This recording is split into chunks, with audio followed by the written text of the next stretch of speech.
Halo, Assalamualaikum warahmatullahi wabarakatuh. Selamat pagi semuanya. Hari ini kami dari kelompok 3 akan mempresentasikan materi tentang jenis sastra klasik dan sastra zaman Islam. Sebelum itu, perkenalkan kelompok kami terlebih dahulu ya. Yang pertama, saya Indah Dewi Kusuma yang akan menjadi moderator dalam presentasi hari ini. Lalu ada Angel Keno, Revani Septiana, dan yang terakhir ada Maya Ayu Diningrum.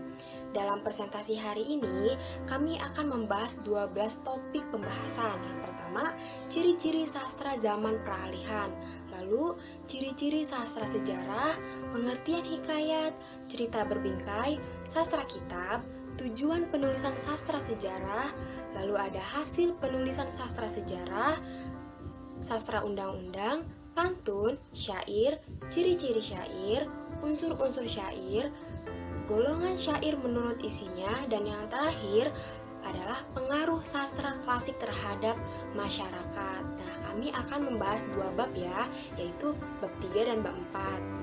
Dan kami akan membahas materi tersebut dalam video, oleh karena itu simak baik-baik materi yang akan kami sampaikan ya. Terima kasih. Sastra zaman peralihan adalah sastra yang lahir dari pertemuan sastra yang berunsur Hindu dengan sastra yang berunsur Islam di dalamnya. Sastra zaman peralihan ini berkembang di antara kurun waktu sastra pengaruh Hindu sampai dengan sastra pengaruh Islam di dalamnya. Nah, kurun waktu ini ditentukan berdasarkan isi cerita karena pada umumnya sastra zaman peralihan itu berdasarkan pengamatan banyak mengandung unsur Hindu dan Islam. Nah, perlu diketahui bahwa untuk menentukan karya sastra Indonesia lama ini di zaman peralihan itu sangat amat sulit. Menurut Yokfang, ada 4 faktor yang menyebabkan sulitnya menentukan karya sastra lama zaman peralihan. Yang pertama, naskah sastra Indonesia lama itu tidak diketahui nama pengarangnya dan tahun penulisannya. Nah, yang kedua, penulisan karya sastra itu menggunakan huruf Arab. Hal ini berarti bahwa karya itu ditulis setelah agama Islam masuk ke Indonesia sehingga orang meminjam huruf Arab. Yang ketiga, ada karya sastra Indonesia lama yang dianggap paling tua itu berasal dari zaman Hindu, yakni Hikayat Sri Rama pada tahun 1633. Nah, ini sudah menggunakan huruf Arab. Yang terakhir, tidak ada hikayat. Karya sastra lama yang lepas dari pengaruh Arab atau Islam karena kata hikayat itu sendiri dipinjam dari bahasa Arab. Nah, dalam hal ini yang dapat dikemukakan sebagai contoh ialah Hikayat Sri Rama karena di dalamnya sudah terdapat kata Arab. Dengan demikian, penggolongan karya sastra zaman peralihan menurut Yokfang bukan merupakan suatu hal yang mutlak, namun ia mengemukakan suatu cara yang paling mudah untuk menggolongkan karya sastra zaman peralihan. Selanjutnya, ciri-ciri sastra zaman peralihan dalam unsur Islam. Yang pertama, dalam judul cerita itu ada pemberian nama yang bernafaskan Islam. Lalu dalam cerita itu terdapat tokoh-tokoh nabi, pahlawan Islam, dan terdapat ajaran agama Islam di dalam cerita tersebut. Yang terakhir, kata-kata dalam kalimat itu bahasa Arab.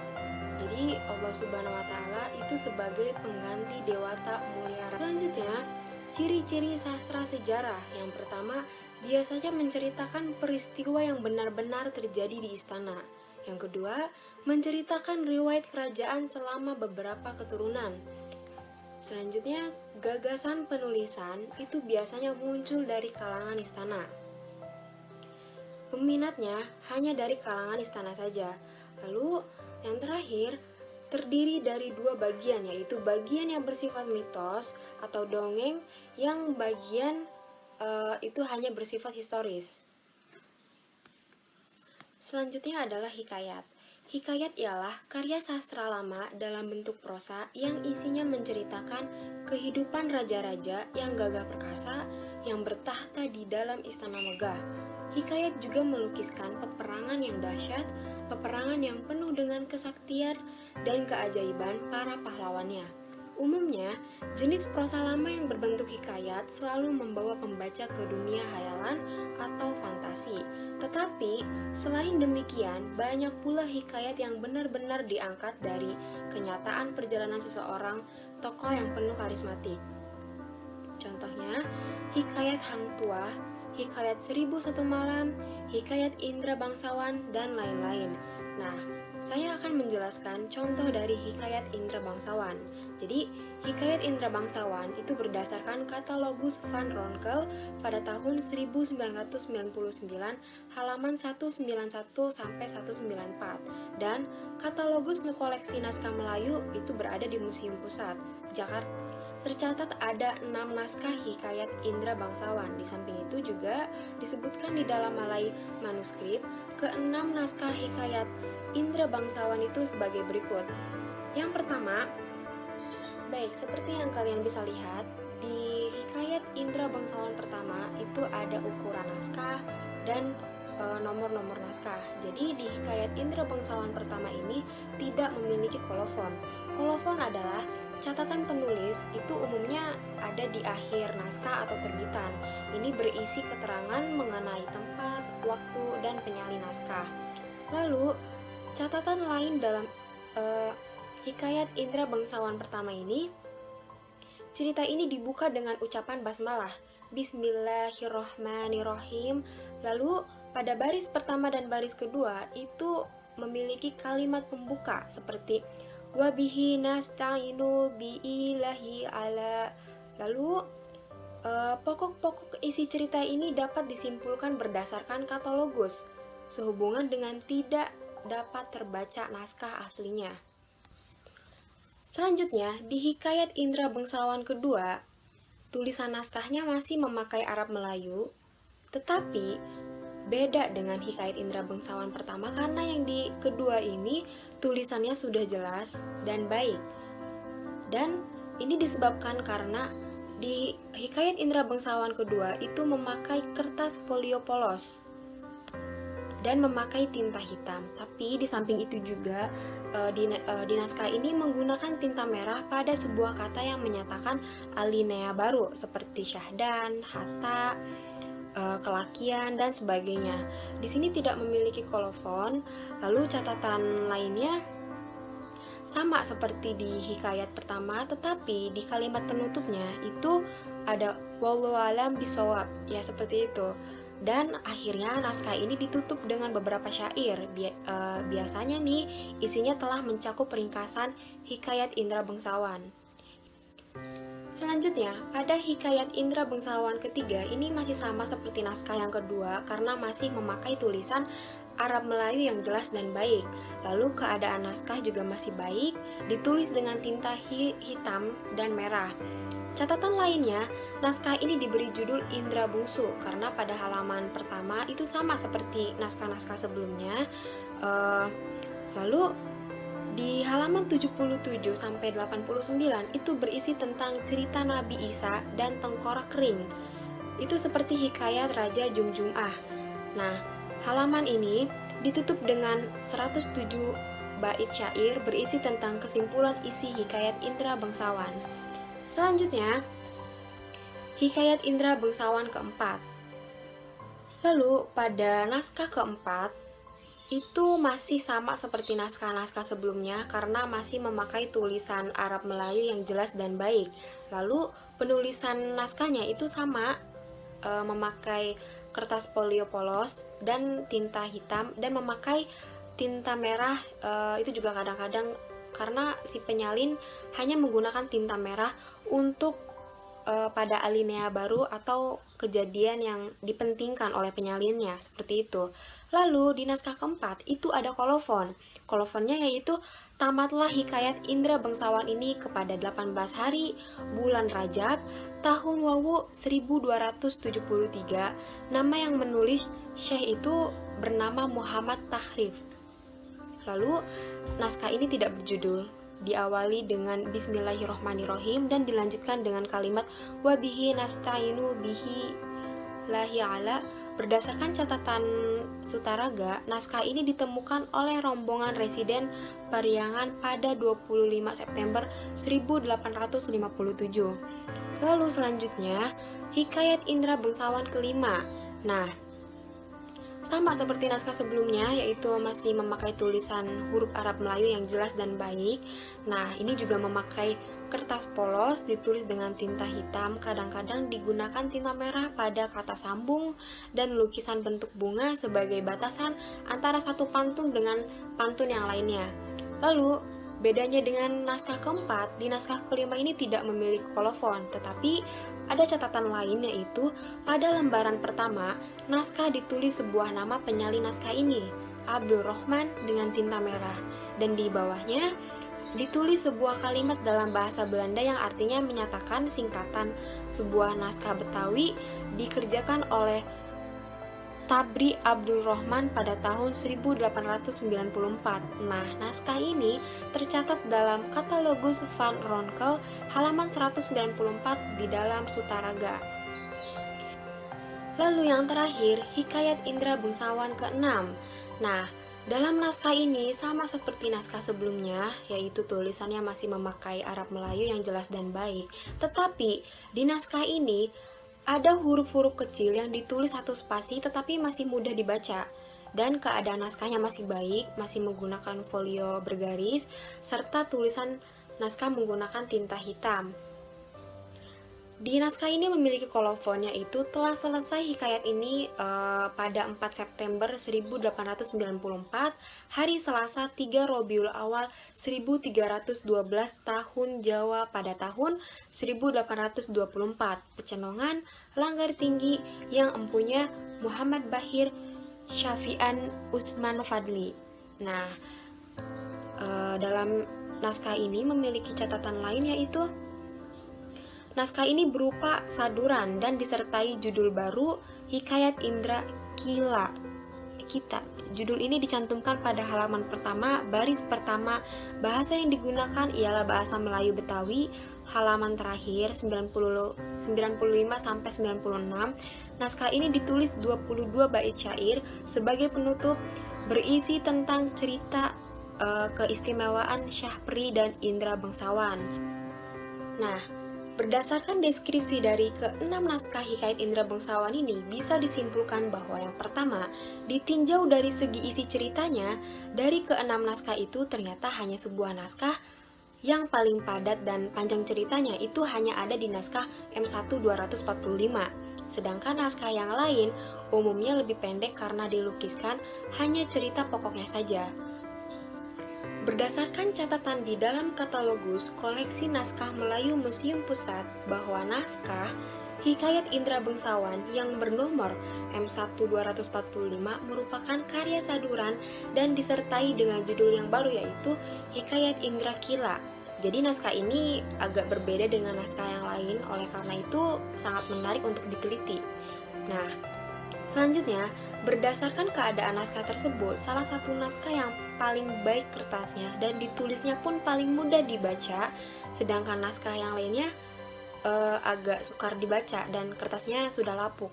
Nah, setelah melihat dan mempertimbangkan ketiga kesimpulan yang tertera di atas yang sudah saya bacakan tadi, kami nih memilih naskah Hikayat Indra Bangsawan yang bernomor M1 245 sebagai bahan penelitian untuk digarap lebih lanjut berupa penyajian singkatan naskah dan transliterasinya, karena naskah ini dianggap dapat mewakili semua naskah yang ada. Di samping itu, naskah ini juga dianggap yang paling baik ditinjau dari segi isi cerita, keadaan naskah, dan tulisan naskah.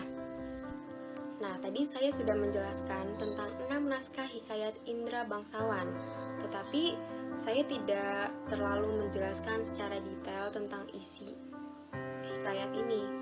Hanya memberitahu bahwa hikayat ini berisi tentang keistimewaan Syahpri dan Indra Bangsawan. Nah, jadi hikayat ini ditulis oleh Muhammad Bakir dalam bentuk prosa berbahasa Melayu dengan tulisan Arab Jawi pada 4 September 1894. Hikayat Indra Bangsawan ini merupakan sebuah cerita petualangan keberanian dan kegagahan Indra dalam menyelamatkan Ratna Sari Bulan dari kejahatan seorang raksasa bernama Buraksa. Nah, Indra Bangsawan adalah putra Maharaja Indra Bungsu, penguasa kerajaan Kobat Syahri. Indra Bangsawan mempunyai saudara kembar bernama Syahpri. Syahpri lahir bersama anak panah, sedangkan Indra Bangsawan lahir bersama sebilah pedang. Kedua bersaudara ini dibekali ilmu mengaji, memiliki kesaktian yang sama hebatnya. Nah, pada suatu malam, Maharaja Indra Bungsu bermimpi melihat putri-putri yang cantik sedang memainkan alat musik buluk perindu. Selanjutnya, Maharaja Indra Bungsu memerintahkan kedua putranya untuk mencari apa yang dilihatnya dalam mimpi itu. Indra Bangsawan dan Syahpri berada di sebuah hutan. Mereka terpisah akibat hujan badai. Syahpri sampai di negeri bernama Anta Berahi dan berhasil menyelamatkan Putri Ratna Sair, akhirnya menikah. Nah, Indra sangat sedih ditinggalkan oleh kakaknya di dalam hutan. Sampai di sebuah gua, dia bertemu dengan nenek raksasa dan mengangkatnya sebagai cucunya. Sang nenek raksasa bercerita bahwa negeri tempat tinggalnya bernama Anta Beranta ini di wilayah kekuasaan negeri Anta Pramana. Raja negeri tersebut, Maharaja Kibar, takluk pada Buraksa dan harus membayar upeti berupa anak-anaknya. Jika Maharaja Kibar tidak memberikan anaknya sebagai santapan Buraksa, dan negerinya akan dihancurkan. Maharaja Kibar mempunyai seorang putri bernama Tuan Putri Ratnasari Bulan. Setiap malam, sang putri menangis memikirkan dirinya yang akan dijadi persembahan kepada Buraksa.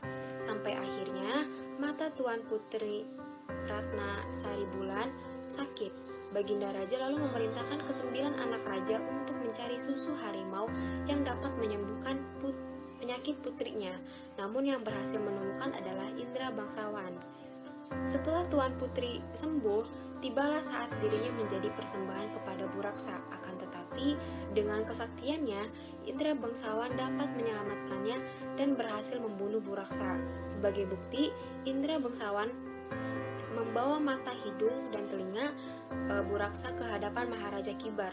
Sesuai dengan janjinya, Maharaja Kibar menikahkan Ratna Sari Bulan dengan Indra Bangsawan yang telah kembali ke wujud semula. Selain itu, Indra Bangsawan pun bertemu dengan saudara kembarnya Syahpri. Baik, cukup sekian penjelasan hikayat Indra Bangsawan, dan selanjutnya akan membahas materi bab 4 yang akan dijelaskan oleh rekan saya, yaitu Kamaya Ayudiningrum. Dipersilahkan. Baik, saya Maya Ayudiningrum. Di sini saya akan melanjutkan materi yang sudah disampaikan oleh Kak Indah. Dan saya akan menjelaskan tentang materi sastra zaman Islam yang diawali materi dengan cerita berbingkai.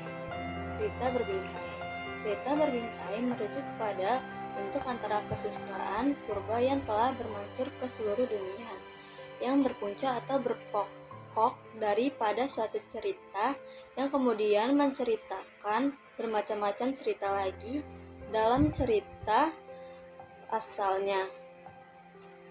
Maka cerita yang menjadi punca atau pokok itulah yang dianggap sebagai bingkai.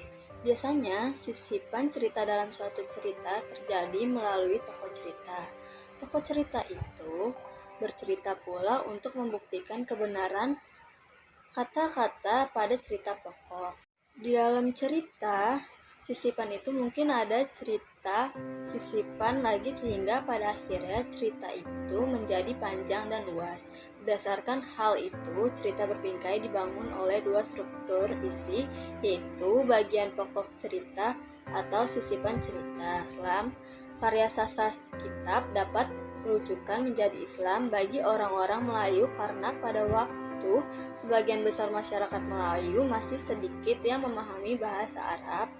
Karya sastra kitab ini merupakan terjemahan atau hasil transformasi karya-karya Arab. Bidang pengetahuan yang dapat dalam karya sastra kitab ini adalah ilmu tauhid, fikih, hadis, dan tasawuf.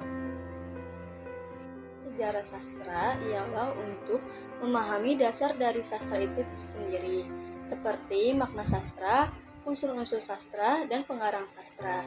Selain itu, untuk memahami pengertian-pengertian pokok suatu hal, seperti saat pengertian seorang dapat mengenal terminologi dari setiap aspek, juga seperti untuk memandang bagaimana sebuah karya sastra diciptakan menurut perspektif seseorang, dan yang terakhir ialah yang berkaitan dengan pemahaman, penghayatan, penikmatan, dan penghargaan seseorang terhadap karya sastra. Tulisan sastra sejarah ada puisi dan prosa. Puisi merupakan bentuk-bentuk karya sastra dari hasil ungkapan dan perasaan penyair dengan bahasa yang terikat irama, matra, rima, penyusunan lirik dan bait, serta penuh makna. Puisi mengungkapkan pikiran dan perasaan penyair secara imajinatif dan disusun dalam mengonestrasikan kekuatan bahasa dengan struktur batinnya. Puisi mengutamakan bunyi, bentuk, dan juga makna yang disampaikan, yang mana makna sebagai bukti puisi baik jika terdapat makna yang mendapat dengan memadatkan segala unsur bahasa. Sebuah karya sastra yang bentuk tulisannya bebas dan tidak terikat dengan berbagai aturan seperti rima, diksi, irama, dan lain-lainnya. Secara etimologis, kata prosa berasal dari bahasa Latin prosa, artinya terus terang, dan karya sastra prosa juga diartikan karya sastra yang dipakai sebagai mendeskripsi suatu fakta. Tulisan sastra sejarah yang saya jelaskan tadi masing-masing memiliki ciri-ciri yang berbeda. Ciri-ciri puisi ialah seni tertulis menggunakan bahasa sebagai kualitas estetiknya keindahan. Sedangkan prosa bentuknya bebas. Prosa mempunyai bentuk yang tidak terikat oleh baris, bait, suku kata, dan irama seperti puisi.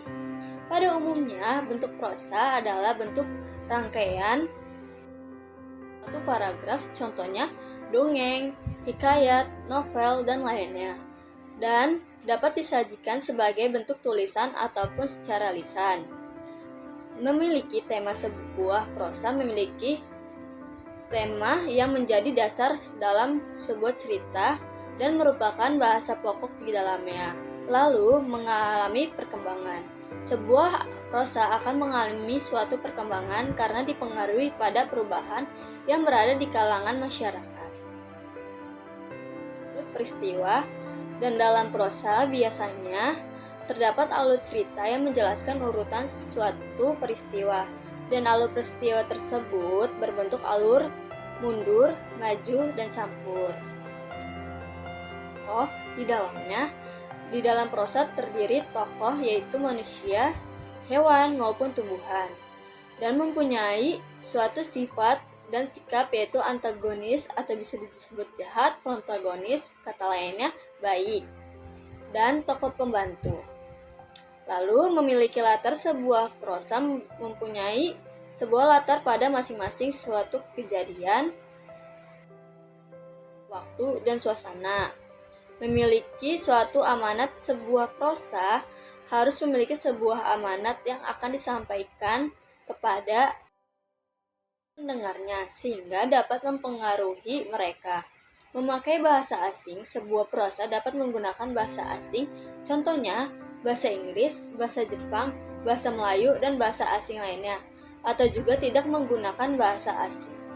Memiliki nama pengarang. Sebuah prosa pasti ada nama pengarangnya, tetapi nama pengarang tidak harus ditulis. Assalamualaikum warahmatullahi wabarakatuh. Saya Revani. Di sini saya akan menjelaskan tentang sastra undang-undang. Sastra undang-undang dalam ruang lingkup sastra Melayu klasik adalah undang-undang peraturan yang berisi adat istiadat, kebiasaan yang dipakai secara turun-temurun atau customer law.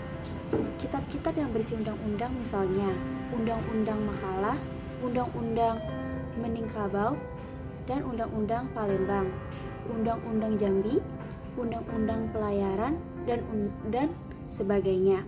Salah satu cabang naskah sastra Indonesia lama biasa dikenal dengan sastra Melayu lama.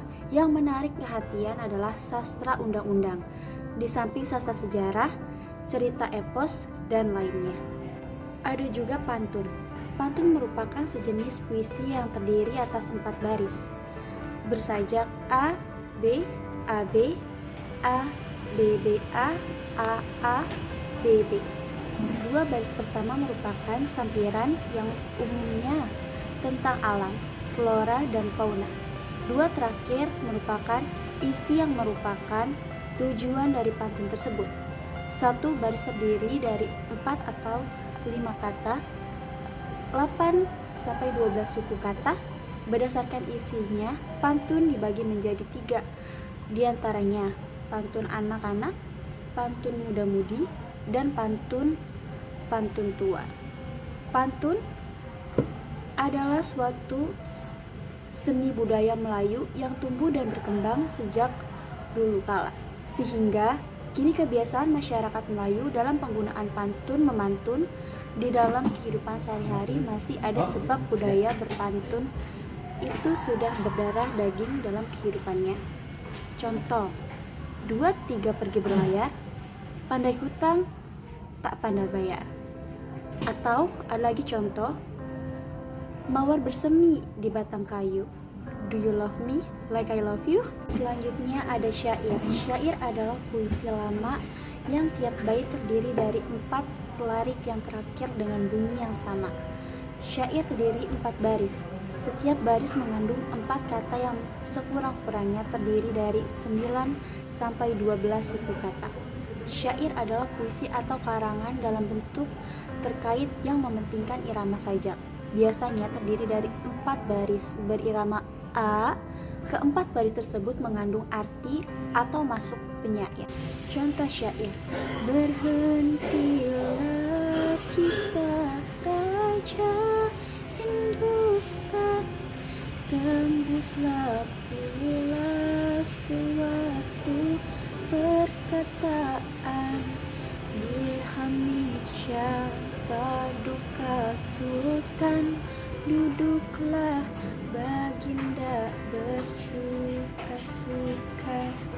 Ciri-ciri syair ada 9 poin. Yang pertama, syair memiliki sajak A. 2. Setiap baris syair terdiri dari 8 sampai 14 suku kata. 3. Setiap baitnya memberi arti satu kesatuan. 4. Setiap bait dalam syair terdiri dari 4 baris atau larik. 5. Syair tidak memiliki sampiran sehingga semua barisnya mengandung isi dan makna. 6. Makna dalam syair ditentukan oleh bait-bait selanjutnya. 7. Bahasa syair berbentuk kisaan. 8. Syair biasanya berisi tentang dongeng, cerita, petuah, dan nasihat. 9. Irama dalam syair. Syair terdiri pada setiap pertengahan baris. Saya Angel Kano akan menjelaskan bagian selanjutnya, yaitu unsur-unsur syair. Yang pertama ada unsur intrinsik yang terdiri dari tema, perasaan, nada, dan amanat. Yang pertama kita bahas dulu ya untuk tema. Tema adalah ide atau pokok gagasan yang ingin disampaikan oleh sang penyair.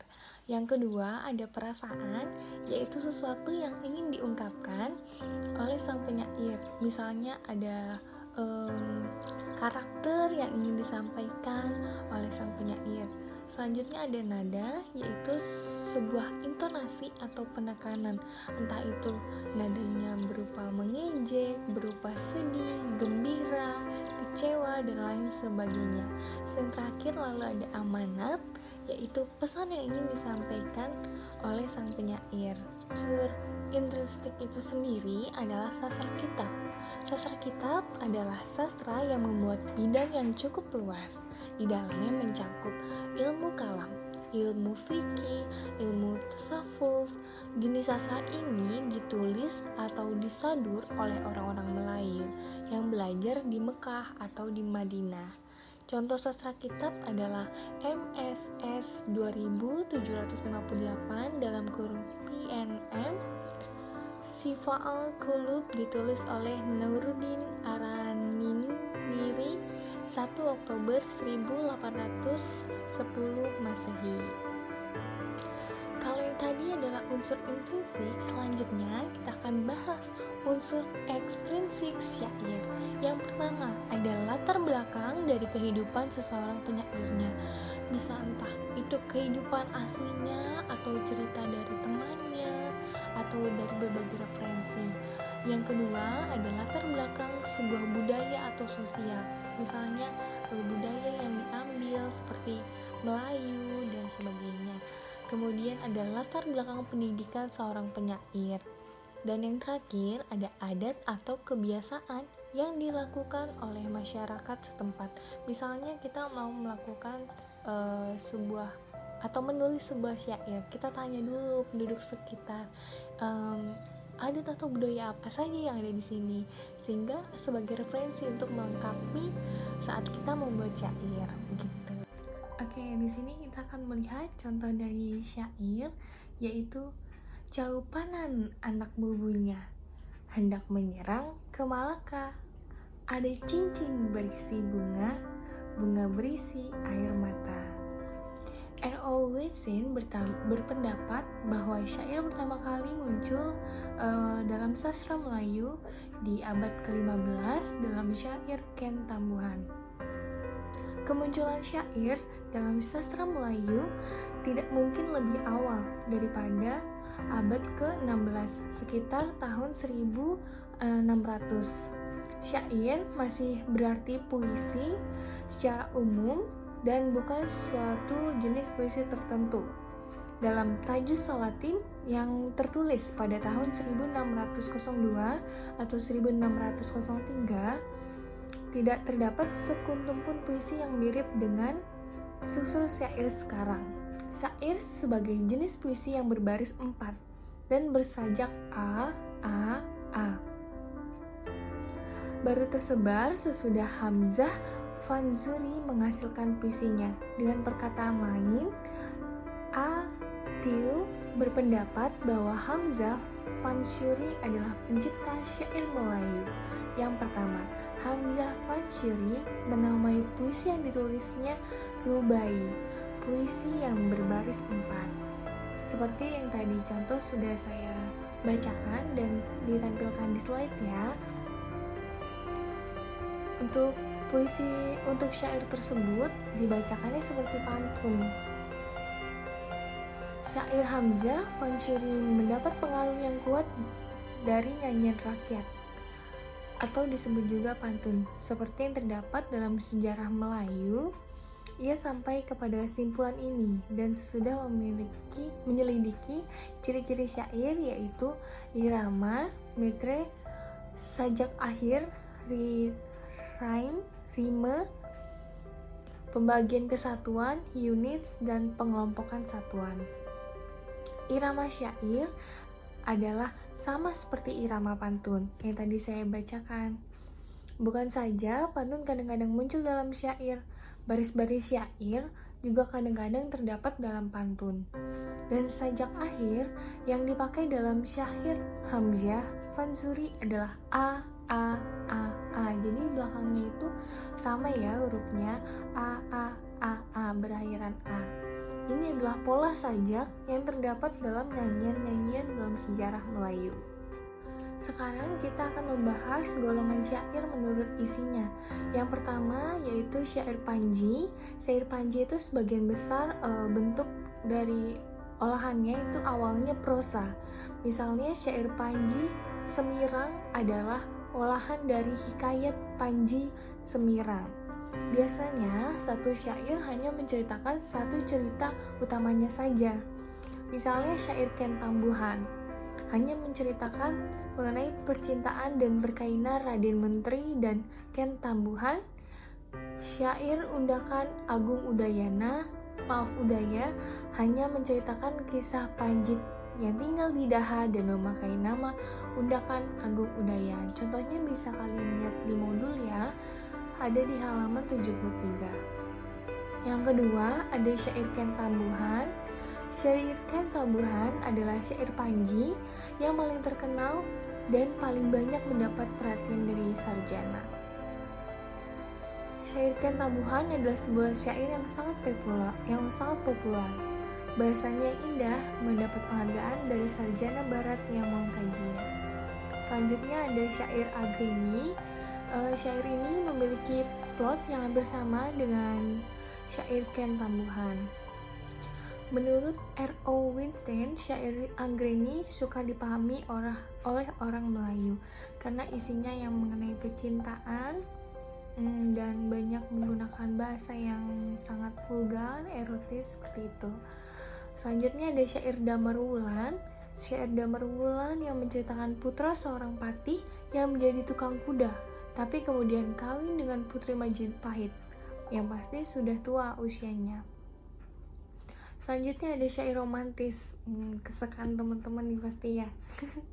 Syair romantis adalah jenis syair yang paling digemari.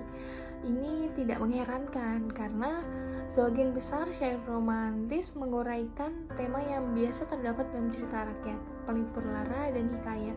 Bisa juga sebagai gombalan-gombalannya sama teman-teman. Selanjutnya ada syair Bidasari, yaitu syair yang sangat populer juga.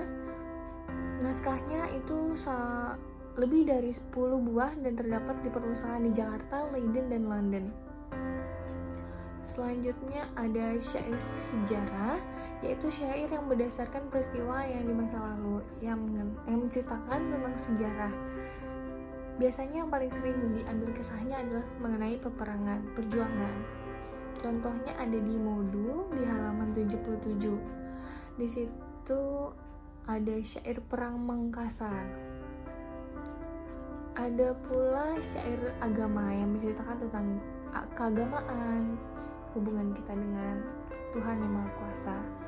Yang ke-10 ada syair Hamzah Fansuri yang tadi contohnya sudah saya sebutkan di awal, yang membacanya seperti pantun dan berakhiran AA, jadi sama akhiran hurufnya ya. Dan yang terakhir kita akan membahas pengaruh sastra klasik terhadap masyarakat. Sastra merupakan bagian dari kebudayaan. Hubungan antara kebudayaan dan masyarakat ini sangat erat. Menurut pandangan antropolog, adalah cara kumpul manusia atau masyarakat mengadakan sistem nilai, yaitu berupa aturan yang menentukan suatu benda atau perbuatan lebih tinggi nilainya, lebih dikehendaki dari yang lainnya. Selanjutnya kita akan membahas aliran sastra. Aliran sastra ada 8. Yang pertama yaitu realisme. Realisme itu menggambarkan atau memaparkan atau juga menceritakan sesuatu sebagaimana kenyataan. Realisme. Yang kedua ada surrealisme, adalah aliran karya sastra yang melukiskan berbagai objek dan tanggapannya secara serentak. Yang ketiga ada naturalisme. Naturalisme itu sesuai namanya, yaitu yang mengutamakan perasaan sehingga objek yang dikemukakan itu tidak lagi asli tapi telah bertambah dengan unsur perasaan si pengarang. Yang keempat ada romantik, adalah aliran kesusastraan yang mengutamakan perasaan yang melambung tinggi ke dalam fantasi dan cita-cita. Yang kelima ada simbolik, aliran yang muncul sebagai reaksi atas realisme dan naturalisme. Pengarang berupaya menampilkan pengalaman batin secara simbolik. Yang keenam ada mistisme, kesusastraan yang bersifat melukiskan hubungan manusia dengan Tuhan.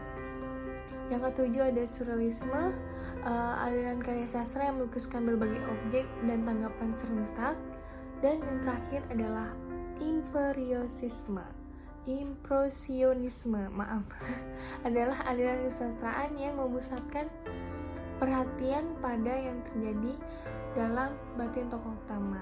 Seperti itu penjelasan dari saya. Terima kasih.